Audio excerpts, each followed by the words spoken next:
کہ اشرف علی تھانوی رحمۃ اللہ علیہ کے یعنی ہم زمانہ تھے، جیسے میں پہلے بار ذکر کر چکا۔ تو اب وجہ یہ بنی کہ جو اجمل حکیم رحمۃ اللہ علیہ کے استاذہ تھے، ان کے پاس ایک شاگرد آیا،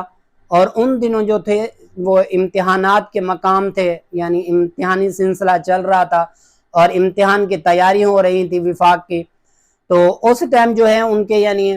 شاگرد آیا اپنے استاد کے پاس اور کہنے لگا کہ آپ نے جو فلاں کتاب پڑھائی ہے، آپ نے رجسٹر لکھوایا، جیسے استاد جی لکھوایا کرتے ہیں اور طلباء لکھتے ہیں، نوٹ کر لیتے ہیں، تو جسے ہم رف بھی کہتے ہیں، دوسرے لفظوں میں پھر اصل کاپی بھی کہتے ہیں۔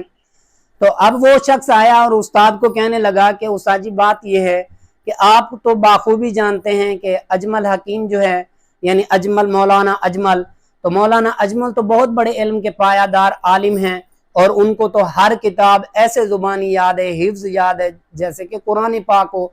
اور انہی کے بارے میں آتے ہیں کہ وہ دونوں ہاتھوں سے بھی لکھنا جانتے تھے۔ جب میں نے ان کی یہی چیزیں پڑھی تو حیران اور دنگ رہ گیا کہ دو کتابیں عربی کے اندر مطالعہ کرتے ہوئے دونوں ہاتھوں سے یوں لکھنا تک بھی جانتے تھے، یعنی دائیں ہاتھ سے بھی لکھ سکتے تھے اور الٹے ہاتھ بائیں ہاتھ سے بھی لکھ سکتے تھے، اتنی مہارت کاملہ حاصل تھی۔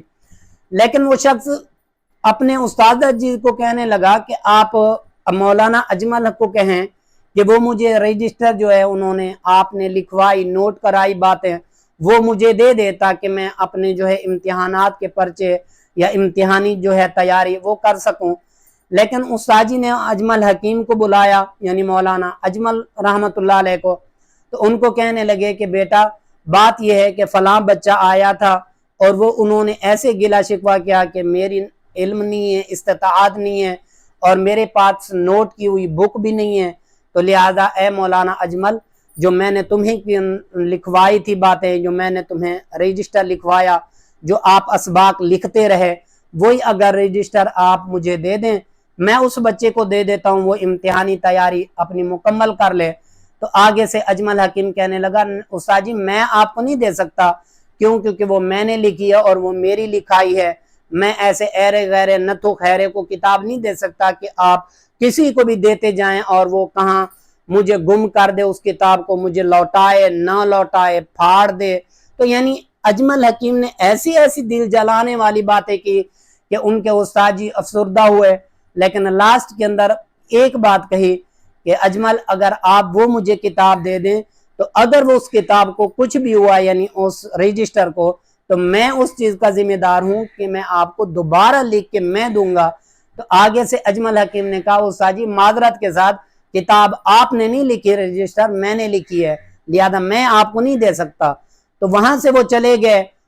اجمل حکیم روانہ ہو گیا اپنے گھر کی طرف غصے کے عالم میں، استاد جی سے تو طرح جیسے تک یعنی ایک ناراضگی والے عالم کے اندر، تو چلے گئے۔ اب اجمل حکیم کے جب جانے کے بعد استاد جی نے پیچھے سے ایک ہی جملہ کہا کہ اجمل حکیم یاد رکھ لینا کہ تمہاری جتنی بھی علم ہوگا، جتنی بھی کتابیں ہوں گی، صرف تم تک محدود رہ جائیں گی، کوئی ان سے نفع اٹھانے والا نہیں ہوگا، نہ ہی ان سے کوئی فیوز اور فیض حاصل کر پائے گا۔ جتنی بھی علم حاصل کر لو صرف تمہاری اور تمہاری قبر تک ہی محدود ہوگا، اس کے علاوہ نہیں ہوگا۔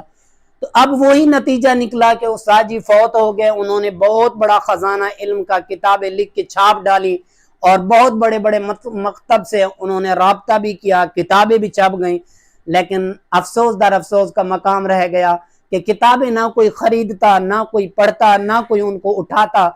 اور پھر اس سے جب وہ بیزار ہو گئے، تنگ ہو گئے کہ میرے علم سے تو نہ کوئی فائدہ اٹھا رہا ہے، نہ کہیں پڑھائی جا رہی ہیں، نہ ہی اسے کوئی علماء ایکسیپٹ کر رہے، قبول کر رہے، تو انہوں نے پھر دوسرا رخ اپنایا، اور وہ تھا حکمت کا۔ تو حکمت کے اندر جب ادھر سے ٹھوکر کھائی تو اب حکمت کے جہاں ان کے استاذہ تھے ان کی بہت عزت بھی کرتا، ادب بھی کرتا، احترام بھی کرتا، جس کی وجہ سے آج حکیم اور یعنی حضرات وہ تو جانتے ہیں کہ اجمل جو ہے حکمت کا بے تاج بادشاہ ہے۔ حکمت کے اندر ان کی کتابیں تو چل گئیں، یعنی انہوں نے اپنے استاذہ کا ادب احترام کیا، لیکن جب اپنے علماء استاد کی یعنی گستاخی کی اور بے ادبی کی تو ان کی کتابوں سے نہ کسی نے نفع اٹھایا، نہ ان کو کسی نے پڑھا۔ تو بعد میں وہ اپنے استاذہ کی یعنی جو عالم تھے ان کی قبر پر جاتے زور و قطار روتے اور توبہ کرتے، استغفار کرتے، ان سے معافی مانگتے، گڑ گڑاتے. لیکن وہی بات ہے کہ جب